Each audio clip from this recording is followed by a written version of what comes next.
John Park's workshop. This is John Park, and this is my workshop. Thank you so much for joining me today. Wait, what? No, okay, I'm sorry. I wasn't going to do that, but then someone goaded me into doing it, so sorry. Look, it's Lars.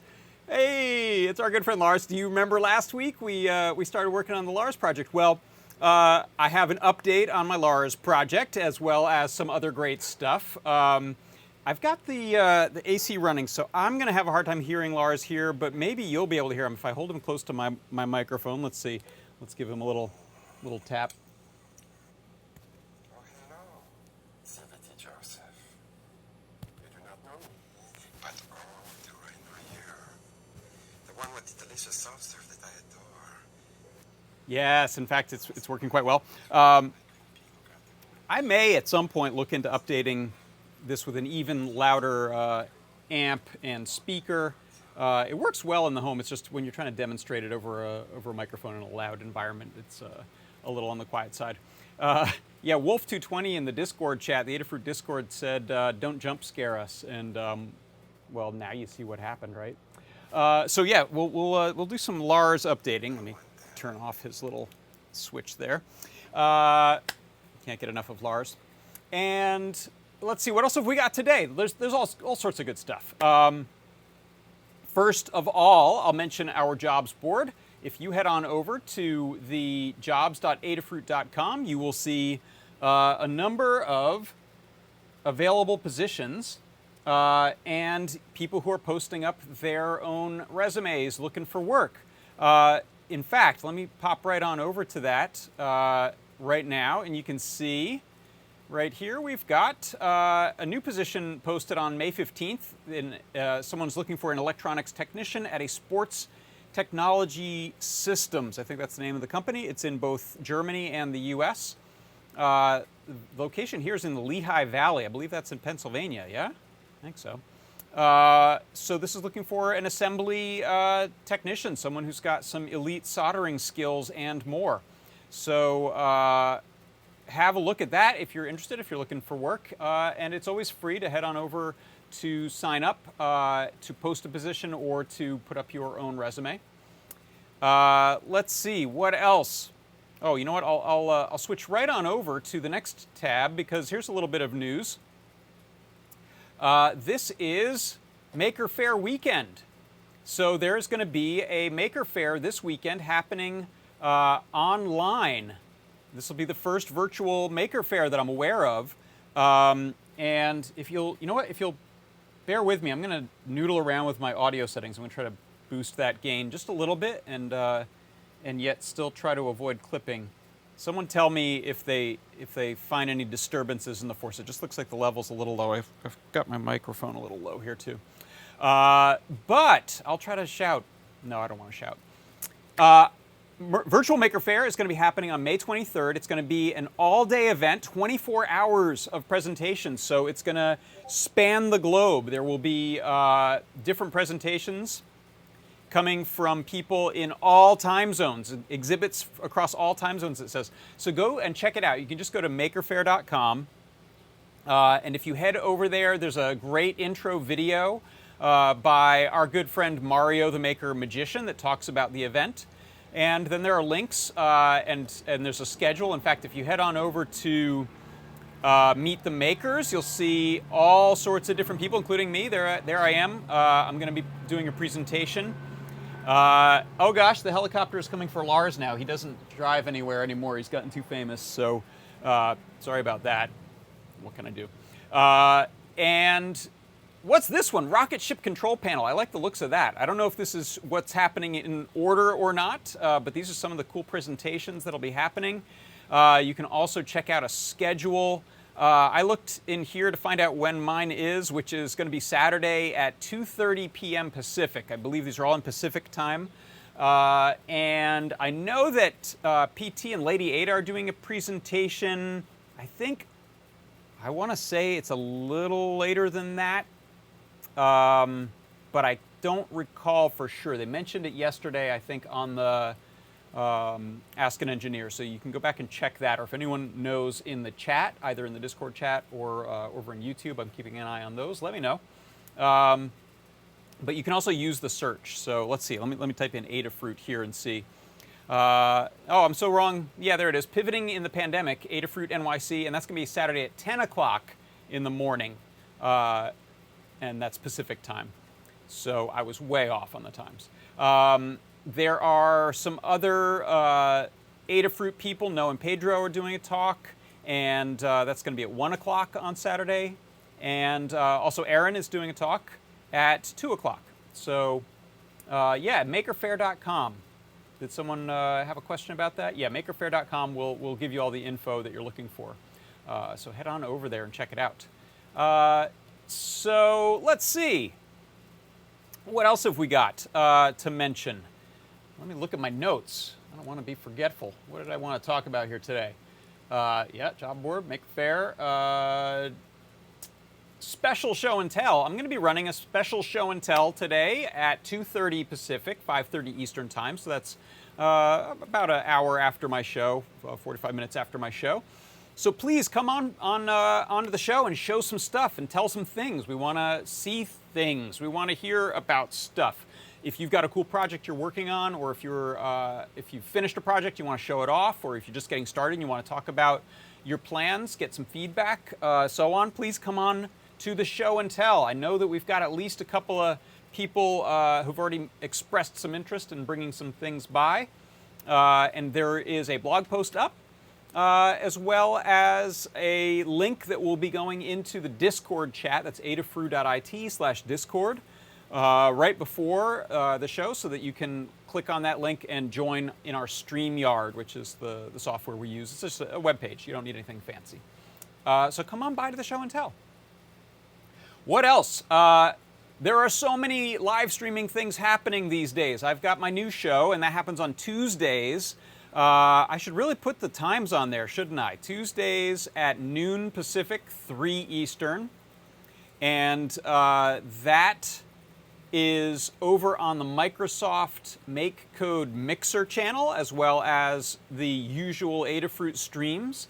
And that's a show where I do an hour build, 45 minutes to an hour live coding and building of a project right inside of Make Code. So if you like your Make Code and you like the Make Code Minute, but you want much more of it, that's probably the show for you. And last week I built a cool little interface on a Pi Gamer to use a strip of NeoPixels and change their RGB values right from the screen. It was one of my favorite uses, in fact, of Make Code and the different Make Code hardware is to make little microcontroller user interfaces with a graphical programming environment. I find it to be really useful for me to see stuff as I'm building it, which the Make Code allows you to do. Let's see. What else is going on here? How about a little mention of my product pick of the week? So this week, my product pick of the week is the Permaproto Bonnet Mini Kit. In fact, I have one right here, and I'll be showing this off inside of my project build, my new project that I'm getting started this week. But there it is. It's a little PCB, typical Permaproto style. So, in fact, let me pop onto my overhead here. You can see it's got some pinouts here across the top. This is a 2x20 Raspberry Pi style connector. So you could put either female or male headers on there. If you want to use this as a bonnet that you're setting on top of a Pi project, you'd place the female headers on the bottom side there and snap it on top. And then some of those GPIO pins, power and ground, are broken out onto this row here. And so then you can run some jumper wires. You'll see I did mine on the back side. You can run the jumper wires to this Permaproto area, which is lined up like a breadboard. So we've got power and ground rails for both 3 volt and 5 volt, and then a bunch of pins that you can use for a circuit you want to build, or in the case of the project I'm showing today, if you want to put another microcontroller on there, either if you're using a microcontroller along with a Pi, or in my case, if I'm using a Pi accessory along with a microcontroller. This is a really great way to do it. It's let me pop over to the store and you can see this page here. It's $4.50 from the Adafruit store. And in fact, you can get that now. The Adafruit store is shipping. So if you want to go and buy it right from the Adafruit store, do so. If you want to still go over to DigiKey, hit this red Buy on DigiKey button and head on over there. The kit comes with a female 2x20 header, which is the typical Raspberry Pi header for going on top of some Pi or Pi Zero. Another thing about this is it is Pi Zero dimensions. So you can see from this image here, it fits perfectly. It lines up exactly with a Pi Zero, and it has the same mounting holes, so you can attach it to a project. So you'll see a little bit later how I'm using that. So that's my product pick of the week, is the Bonnet Permaproto kit thing. Yeah, I dig it. Do you dig it? Lars digs it. So let's set this over here. And now we can jump into a little segment that I like to call the Make Code Minute.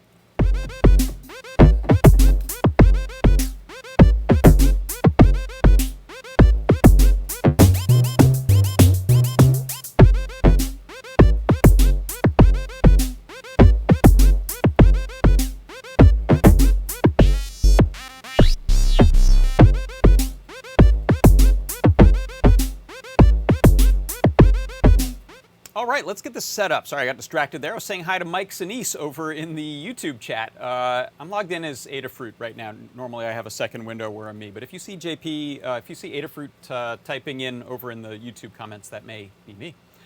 Mike is a senior editor, I hope you got your title right, over at Make, and he's, I'm sure, busy helping get this worldwide virtual Maker Faire effort going. So good luck to you, Mike. That's really exciting. First. We miss Maker Faire, but this will be fun.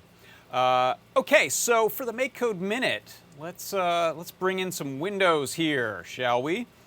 And I'm going to throw on a little down shooter to start with. There we go. Okay. For the Make Code Minute today, I asked my daughter what should I build, and well, it was her birthday this past week, so she said, how about something to do with birthday candles? So what I decided to build is a little virtual sort of cupcake or cake with candles on it, made on a Circuit Playground Express. And the way it works is that you can press the A button and it lights up the candles. And you can see they are flickering. If I put my hands around it, oh, let me relight that. I blew it out. It flickers, and we've got some little variation in the color there of the little candles. And then, since I'm in a noisy environment, it's blowing out prematurely, but the way it works is that you simply blow on it to blow out the candles. So I'll go, and you can see they blow out when a noise is detected, a loud sound is detected on the Circuit Playground Express. So let's take a look at how this is created inside of Make Code. There are quite a few things going on to make this happen. So first of all, I've got some variables that I'm creating in my onStart block for if the candles are lit or not. And then I have this array of each individual candle, its state. And this is really useful because when we, let's say, click the A button to light the candles, we call a function called lightCandles. And while the number of lit candles is less than 10, so this starts out at 0, we pick a random number from 0 to 9, and then we check, is that one lit or not? Since we're using randomness here and I don't want the same pattern every time, I check against the state of all of those falses or trues in the list there. If it's one that hasn't been lit yet, then we go ahead and light it. And this is simply running through from 0 to 255 divided by a rate, which decides how many steps to take the candle from 0 to 255 or vice versa on the blowout. And then that is applied to this pixel color candle to a hue. So that's my variation. I have those sort of orangey yellows. The saturation is always the same. And then my index value is whatever that number of steps is that it's going to increase each time. Then we flip that variable to true so that it knows that it shouldn't try to light that one again. And then we increase the number of lit candles by 1 so that it stops when it gets to the maximum. And so we do pretty much the same thing in reverse to blow them out. And that is how you can create a little lit candle and candle blowout or cupcake for your birthday inside of MakeCode using the Circuit Playground Express. And that is your MakeCode Minute.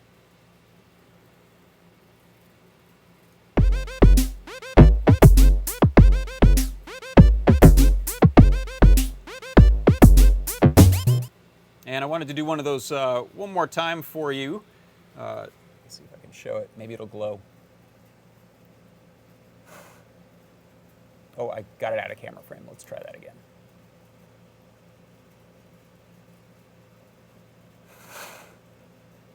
Happy birthday. All right. I sometimes find it really helpful to ask my kids for project ideas because it's very easy for me to think along certain lines or know which projects I've done before and what stuff I'm not even thinking about doing. And so it's really helpful for me, I find, to ask around the house. And the kids are around the house a lot more than they used to be because normally they're in school. So that's the MakeCode Minute. Now, before we leave the realm of MakeCode, I want to show you my MakeCode arcade game pick of the week. And I found this over on the MakeCode forum. Let me pull that window out of there. And on the MakeCode forum, there's an arcade section. And this game, my game pick of the week, is Mario Bowser Level by Blabelibaloo. I practiced that. And so the Mario Bowser level is, as you might have guessed, a recreation of a level of Super Mario Brothers, or one of the Super Mario Brothers games, inside of MakeCode. You can see here, it's got fantastic graphics. There's a little jumping Mario. We have fireballs or lava flames to get out of the way of. We got coins to collect. We jump onto these platforms, and I hope we land on something. Hey, look, there's a Goomba. Crush him by jumping on his head. Whoa, here comes a ghost. Now, they don't stop when you look at them like in the original game. So that could be a fun thing to work on an improvement. But wow, look at this. Oh gosh, I've died. So you can see why this is a pick of the week, because it's just really fantastic. And like I mentioned last week, one of the really fun things that you can do in MakeCode Arcade is pick some inspiration from an original or a game that you've played in the past and try your hand at recreating some elements from it.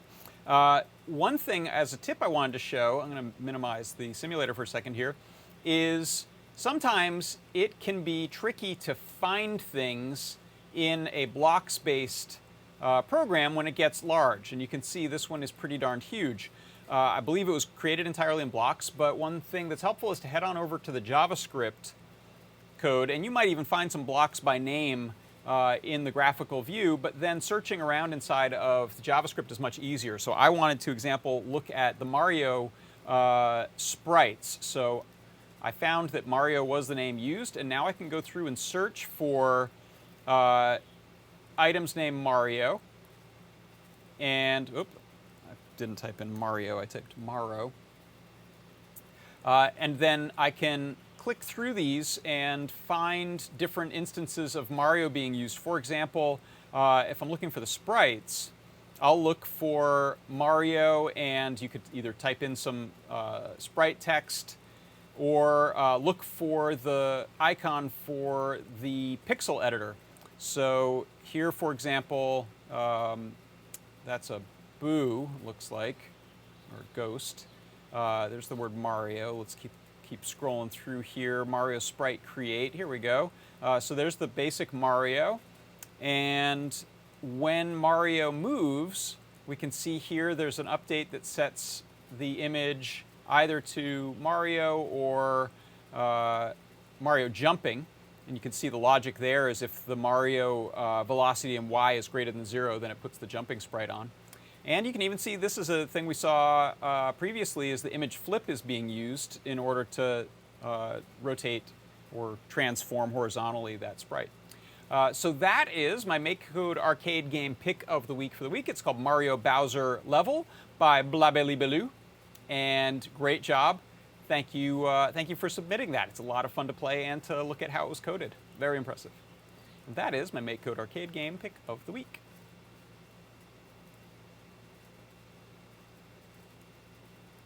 All right. So this will bring us up to a terrifying moment to talk about our friend Lars. So I'm going to actually turn off my air conditioner there for a second so I can hear a little better. I'm going to turn off, I have a fan pointed, a little sort of computer fan pointed at the back of my camera, which was overheating. So we'll see if that survives it. Updates on Lars. I've got a guide in the works right now. And so last week I showed some of our MP3 player work. Where is it? I have here we go. So this is the one I was showing last week, and it's a prop maker feather wing on top of a M4 feather, and using one of these little speakers here. So my Lars puppet came in the mail, or doll, stuffed doll. And what I've done, the guide will make this much clearer because he's got everything embedded inside of him right now. But essentially what I did was I used a seam ripper to open up some stitches on the bottom of this one foot. And then I fed everything up through there, so there was no need to open them up any more than that. I pushed a clicky switch here. You can hear, click, click. Which is on the enable pin of the feather. So it starts up when I click that on or turns off when I click that off. I have a USB port, one of our little round panel mount USB ports I put into his foot and used a zip tie to hold it in place. There's also a screw nut there. If you're wondering about his butt, he's got a button on his butt. Questionable. The speaker, I, again, just kind of grabbing and pushing from the outside, I was able to get the speaker through the batting and towards the front, so the speaker sits right about here.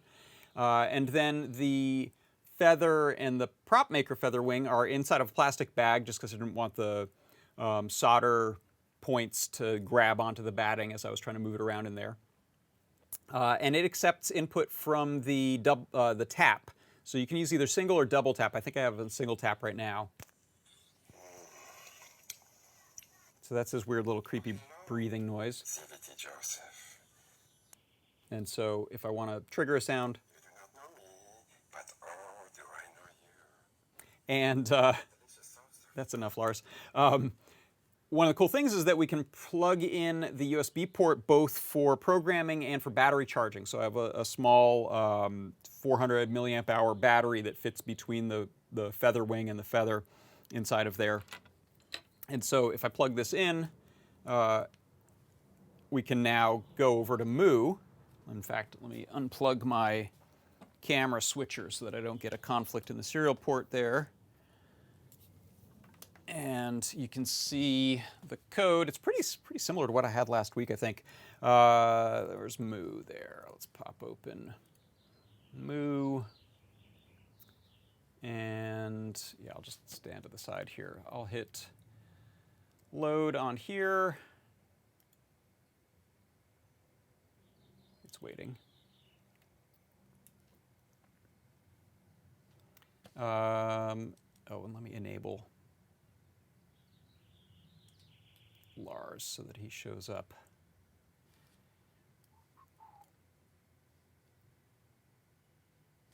CircuitPy, there it is, code.py. And we'll zoom in there. So this is pretty much all there is to it. When we looked at a lot of this last week.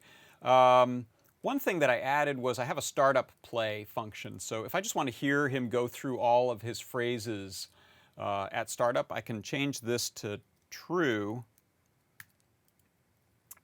and hit save.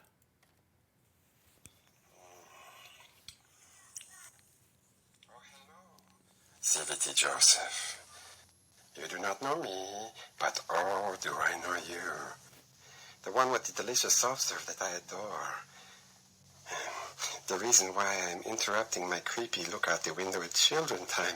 You can see down here below also I have the names of the MP3s that are playing, running down here. And let me stop him again. And so mostly it was just the physical embedding of this into the guy. I'm really pleased with the way he turned out. It's I think a pretty nice way to add a pretty compact sample playback unit to something like this, prop or a puppet. And in fact, I have another prop idea coming up for next week that'll involve a similar hardware-software setup. But I'll also be exploring using the mixer, which allows me to play 2 MP3 files at the same time, so that we can have a bed of music and then samples on top of that, which will be pretty cool. So I think that covers my update on Lars. A couple notes. The speaker, these are better when they're resonating off of something, like even holding them, they're much louder than just dangling. So I probably should have affixed that to like a small plastic disc or something to give it a little more resonance. The other idea I had was maybe using one of these bigger speakers in there. I'm just not sure if the amp will drive that or not. So some stuff to experiment with, but it's great. It's satisfying. It's definitely loud enough for at-home use. The other thing that I forgot to do is check on the Prop Maker Featherwing. There's a little trim pot for volume, and I forgot to check if that was cranked all the way up. Who knows where it's at? So I may need to pull that out of there, which would be very annoying. So you kind of want to get everything right before you commit to that.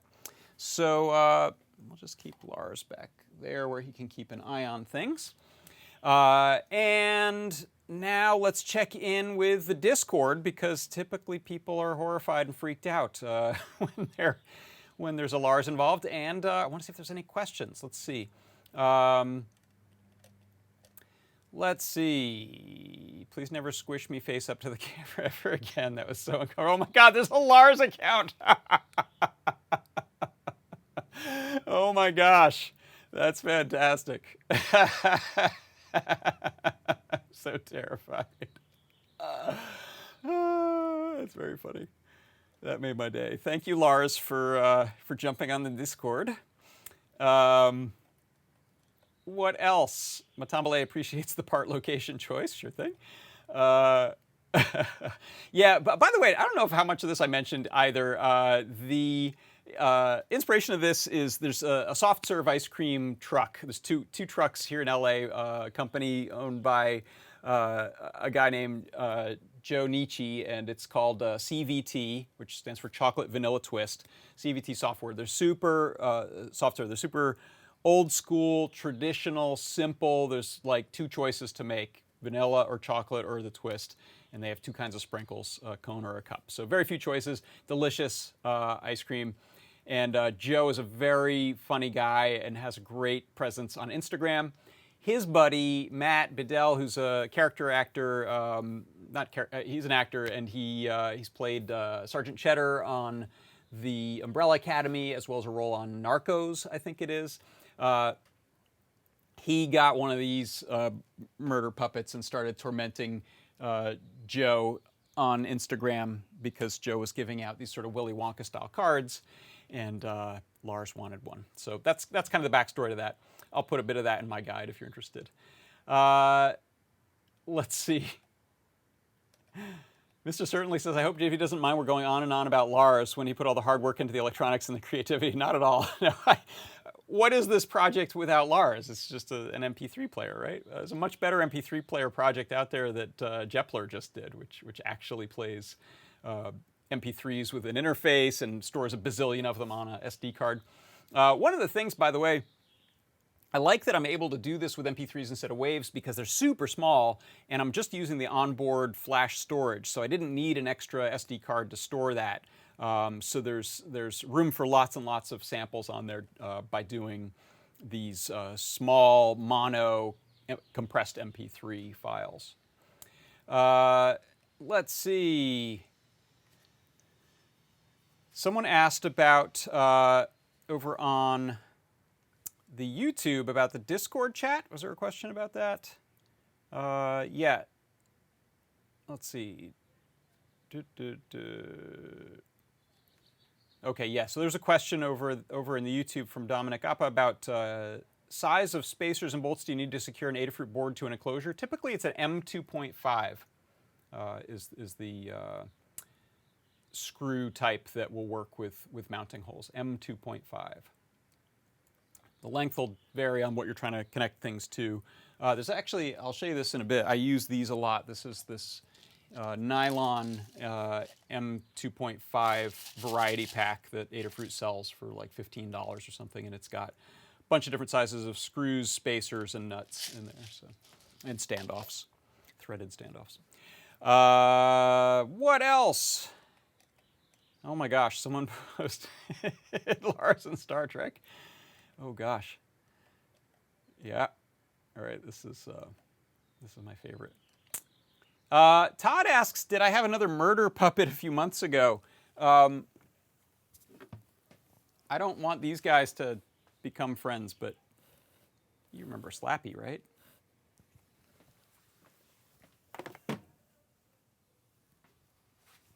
That's probably enough said about that. Oh yeah, thanks. Jepler posted a link to his MP3 player, PyGamer MP3 player, so go check that out. It looks fantastic. All right, good. Enough of those shenanigans. Let's get on to this week's project. So I mentioned that I was using this Pi bonnet in a project. And the other thing I'm using, there's two other things I'm using in this project. An ItsyBitsy M4, works with an M0 as well. It's the one I tested it on. And this Pomeroni key bow. So this is a very cool mechanical keyboard kit with RGB LEDs, which is designed for use with a Pi Zero or a Pi Zero W. And you can see it's this lovely PCB with a very cool design. It's got the, let me go to this view here. It's got the, what do you call these? Non-soldering sockets for Cherry MX style keys. And it takes 12 mechanical keys.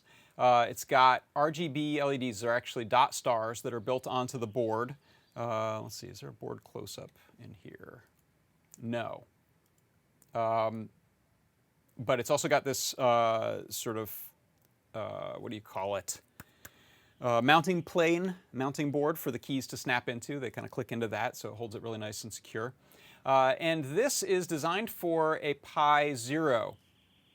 I decided after I had stolen the SD card out of my Pi Zero that I had put one of these together.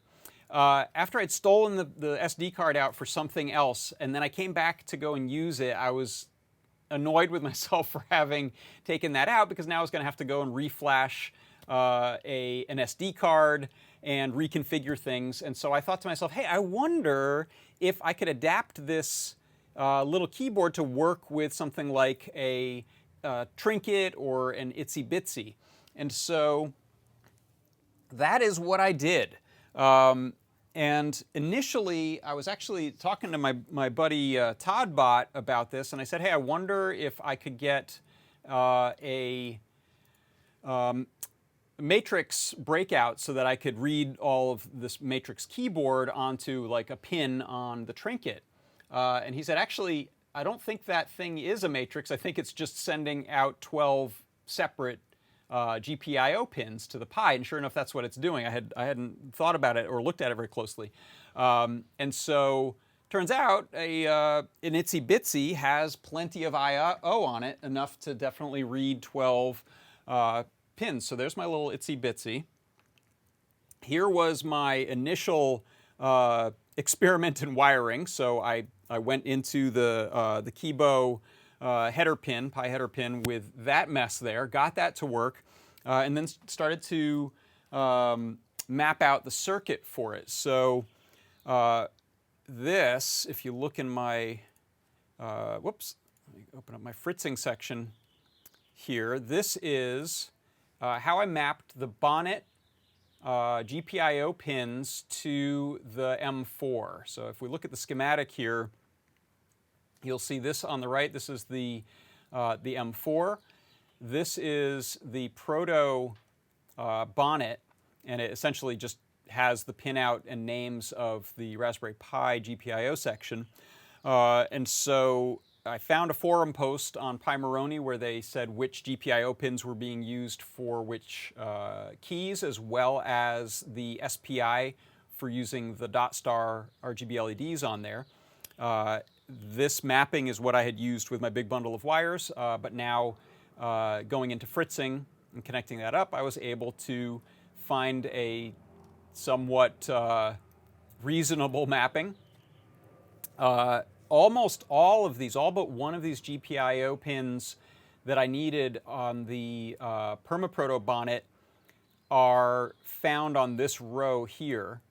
And so you can see the only one I had to kind of solder on the underside of the board to an actual GPIO header pin was this pin, GPIO pin 26, which I'm running to pin 2 of the ItsyBitsy. And this is just aligned this way right now so you can see it, but this is how it, you can see what's going on, but here's how it actually goes onto the board. This gets a little slow with this many points on it. I think I've got that right, yeah. So that's how I have it connected up. So what I did, and I'll be posting a guide with some of the photos of the soldering process, but you can see it here. Let me go to my down shooter.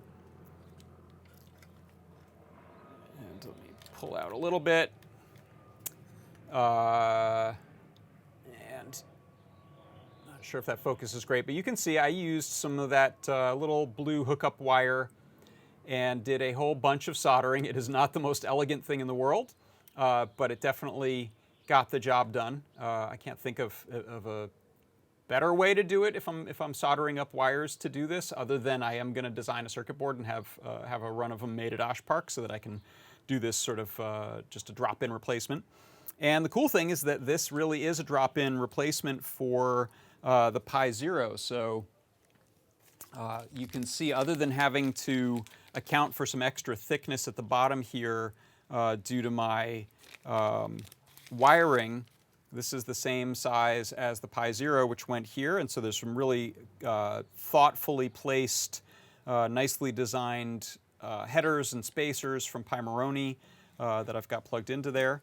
And so now I've got access to my USB port right there on the trinket, or the ItsyBitsy rather. So I'm going to plug that in and let that fire up. You can see I've got a little animation it ran through. One thing is, when I got mine, it actually had a broken, I didn't realize until I put everything together, it had a missing LED. The SMD LED, I think, broke off or was never there. So I might try to open that up and resolder that on there. So you can see here, these are the keycaps that it comes with, which are clear and lets you see all of the LEDs through. I have it just blinking to red from cyan, so when you press one it goes red and then it returns back to cyan. And then I also stole a keycap off of another mechanical keyboard that had these little kind of glow-through LEDs. Now I'm kind of nervous about pressing things because I'm sending USB commands, so let me open up Moo, where it can absorb the hit of anything I do in there. And let's pull in the code that's running on my ItsyBitsy. So I'll close this. Let's load code.py. So this is all in CircuitPython. Uses some HID keyboard code and some dot star code. One thing I'm excited about is I'm going to try to see if I can use some of the new animation library stuff that Kattni and Roy built to do super fancy, fast, blinky things on here. For right now, it's doing things that are really simple. But apparently Pixel Buff and the animation library stuff, I asked Kattni this morning, she said those should all work on here. And so I'm importing those libraries. I've got some preset colors. I have a couple of choices on orientation. So this is a little rough the way it's doing it right now, but if I want, I can go to the 0 orientation, and now you'll see it starts up going 3x4, or I can go to this 1 orientation and it's 4x3. Then what am I doing? I'm mapping those with those orientations. I've made a couple little functions for dots on and off. This is my little startup animation here. Setting up the HID device. I'm not using any consumer control things yet, but that's like play and pause and buttons like that. Here's my 2 physical orientation arrays. This is what each key does, and this doesn't care about the orientation. I don't think. I think this follows the orientation. And is that right?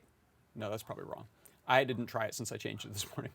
So here's what I've got it doing right now. The keys, just type in a 1, 2, 3, 4, 5, and 6. This is a delete key. That's where it says backspace. And then these 3 are arrow keys, like a D-pad style arrow keys, up, down, left, and right. And then if I open up let's reopen the serial here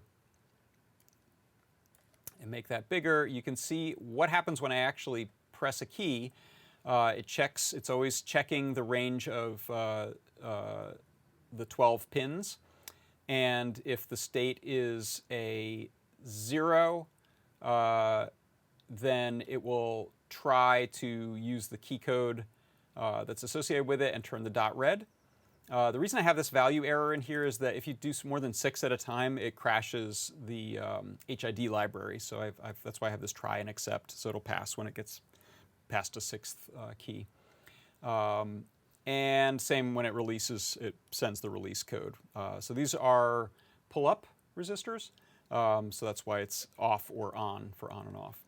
And then down here, when I'm doing HID stuff, I always like to have an area with some comment code so that I can type things in and not flood the actual code with bad stuff. So there's my up arrow, down, right, and left. And if I head on over here, I can type in 1, 2, 3, 4, 5, 6. And I can go over here and delete them. Delete, delete, delete, delete, delete. So you can imagine you could do some pretty cool macro keyboard kind of stuff with this, add a shift or a control key to it so that you get multiple layers of things. And you can also drop in different mechanical keys, which is cool, mechanical keyboard keys. So I've got these soft linears that are in here. I have some spare Cherry MX Reds, which are probably pretty similar. But it would be kind of a neat keyboard. It's the only one I have that have these non-solder drop-in sockets for the keys. So there you go. That is my project of the week, and I'll be working on a guide for it. And I think Pymaroni also make a. Let me open up actually my browser. They also make a little 4-key one, which would also work well with this, or maybe even a Gemma or a Trinket might have enough I/O. I can't remember if those would have enough. Let's see. Let me pop open. Where's my Firefox? There you are. Let's go to Pymaroni, which stands for Pirate Monkey Robot Ninja, if you're having troubles remembering Pymaroni.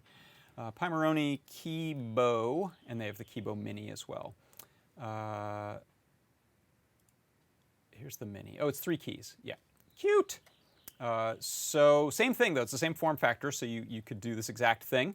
Lots of fun you could have with that, and then here's the 12-key one, and I think they offer a version with clicky keys as well. It looks like it's out of stock right now in Pymaroni.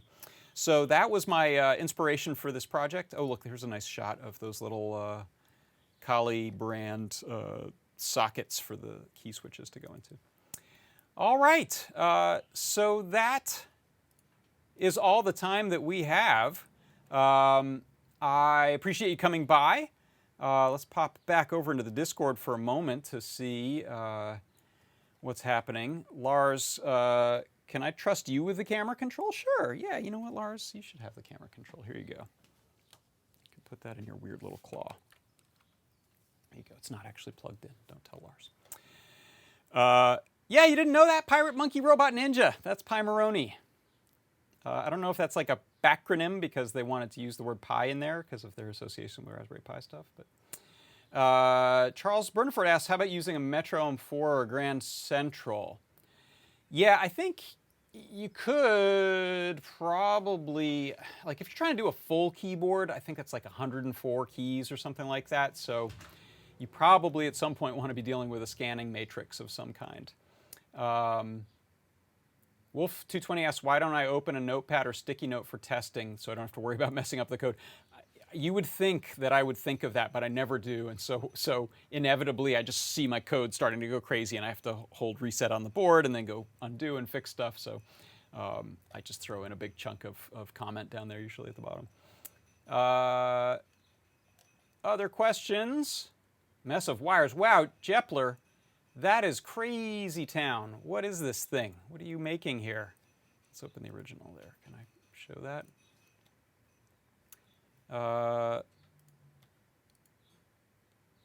You're just hand wiring a keyboard there. Is this a diode matrix? I think it's a diode matrix. That is cool. You've really done it. This thing is entirely 3D printed, isn't it? You're bonkers. That's fantastic. Very cool. Yeah, I'm also excited. There's some other keyboard projects afoot. I know that Sedacious has some tricks up his sleeve. He might have shown on Show and Tell. I can't remember, so I don't want to say anything more on it. But yeah, there's some cool keyboard stuff in the works. All right, that's all we got time for. But I will remind you that the fun isn't over. I'm going to be doing Show and Tell at 2:30 p.m. Pacific, 5:30 p.m. Eastern Time today. In fact, I'm going to get out of here and go set up for that. So if you've got some stuff to show, that would be terrific. I would love to see your projects, and so would the rest of the internet. We want to see what people are working on. That is it for Adafruit Industries. I'm John Park. This has been John Park's Workshop, and our good friend Lars and I say goodbye. Hello, ItsyBitsy Joseph. You do not know me, but oh, do I know you. The one with the delicious soft serve that I adore. The reason why I'm interrupting my creepy look out the window at children time is to demand that you tell me where all of your Wonka cards are. I want them. I am only kidding, of course. Don't be so serious. Or am I?